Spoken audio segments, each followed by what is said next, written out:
Assalamualaikum warahmatullahi wabarakatuh. Perkenalkan, nama saya Sinta Rahmasari dengan NIM 24108020096 dari kelas C dengan prodi Perbankan Syariah. Di sini saya akan mempresentasikan tugas UTS dengan mata kuliah Matematika Ekonomi. Baik, di sini saya akan memaparkan dua materi, yaitu yang pertama bilangan dan himpunan. Yang kedua adalah fungsi linier. Materi pertama yaitu bilangan dan himpunan. Himpunan adalah suatu kumpulan atau gugusan dari sejumlah objek. Objek yang mengisi himpunan disebut anggota, elemen, atau unsur. Himpunan dilambangkan dengan huruf-huruf besar seperti A, B, C, dan D. Objek dalam himpunan dilambangkan dengan huruf-huruf kecil seperti A, B, C, dan D. Kemudian ada operasi bilangan. Yang pertama yaitu kaidah komutatif.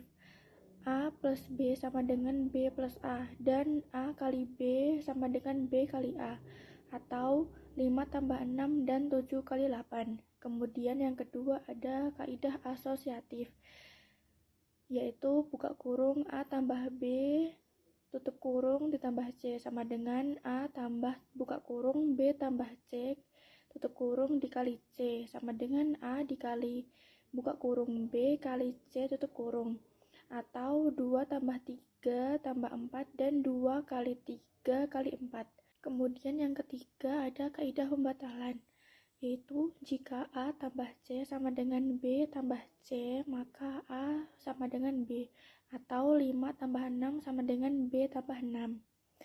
Kemudian ada operasi bilangan. Yang pertama, kaidah distributif, yaitu A buka kurung B tambah C tutup kurung sama dengan AB ditambah AC. Kemudian yang kedua ada unsur penyama, yaitu A dibagi 0 sama dengan A, dan A dikali 1 sama dengan A. Dan yang ketiga ada kebalikan, yaitu A ditambah buka kurung min A tutup kurung sama dengan 0, dan A dikali 1 per A sama dengan 1. Kemudian ada operasi bilangan. Di sini ada beberapa operasi bilangan, yaitu yang pertama operasi penjumlahan, kemudian operasi pengurangan, kemudian operasi perkalian, dan operasi pembagian. Kemudian yang terakhir yaitu ada logaritma. Logaritma merupakan inverse atau kebalikan dari proses pemangkatan. Berikut bentuk-bentuk logaritma. Yang pertama bentuk pangkat. X pangkat A sama dengan B. Kemudian yang kedua ada bentuk akar.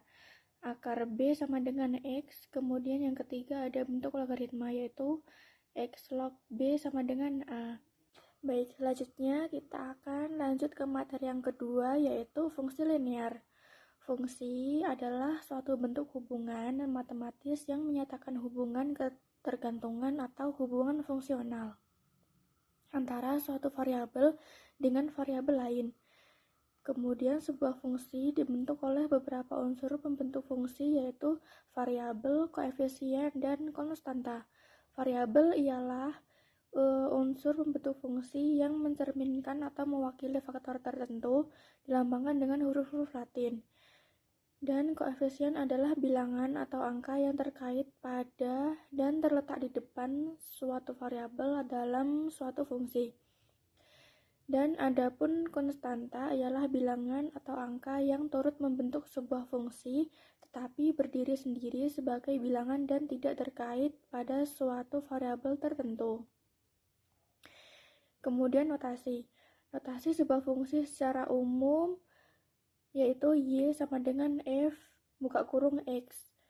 Contoh, Y sama dengan F buka kurung X sama dengan 5 ditambah 0,8X. Y merupakan fungsi X besar kecilnya nilai yang tergantung pada fungsional terhadap nilai X. Dan Y merupakan variabel dependen. 5 adalah konstanta, 0,8 koefisien variasi X, dan X adalah variabel independen. Kemudian ada fungsi linear.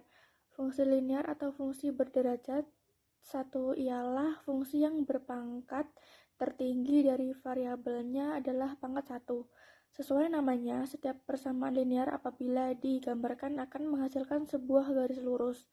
Bentuk umum persamaan linear adalah Y sama dengan A plus BX, di mana A adalah penggal garisnya pada sumbu vertikal Y, sedangkan B adalah koefisien arah atau gradien garis yang bersangkutan. Kemudian ada pembentukan persamaan linear. Sebuah persamaan linear dapat dibentuk melalui beberapa macam cara tergantung pada data yang tersedia. Berikut ini contoh 4 macam cara yang dapat ditempuh untuk membentuk sebuah persamaan linear, masing-masing berdasarkan ketersediaan data yang diketahui. Yang pertama ada dui koordinat, koordinat lereng, penggal lereng, dan cara dui penggal. Dui koordinat.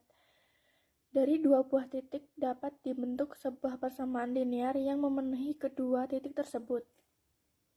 Apabila diketahui dua buah titik A dan B dengan koordinat masing-masing, yaitu x1, y1, dan x2, y2. Kemudian yang kedua, cara penggal lereng.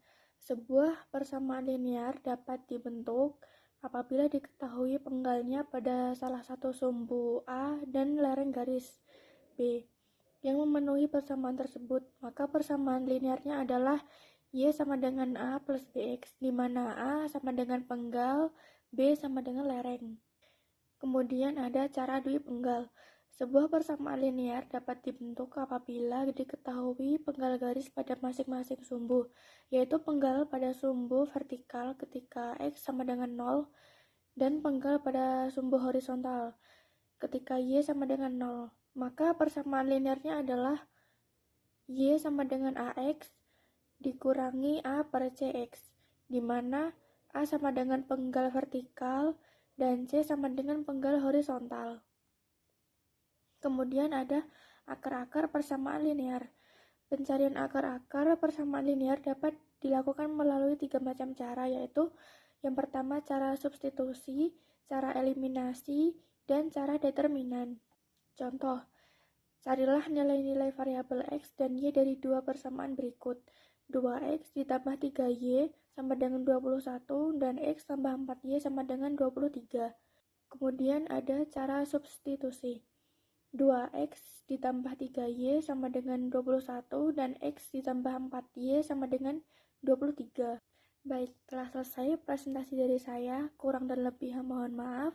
Dan terima kasih atas antusiasnya. Wassalamualaikum warahmatullahi wabarakatuh.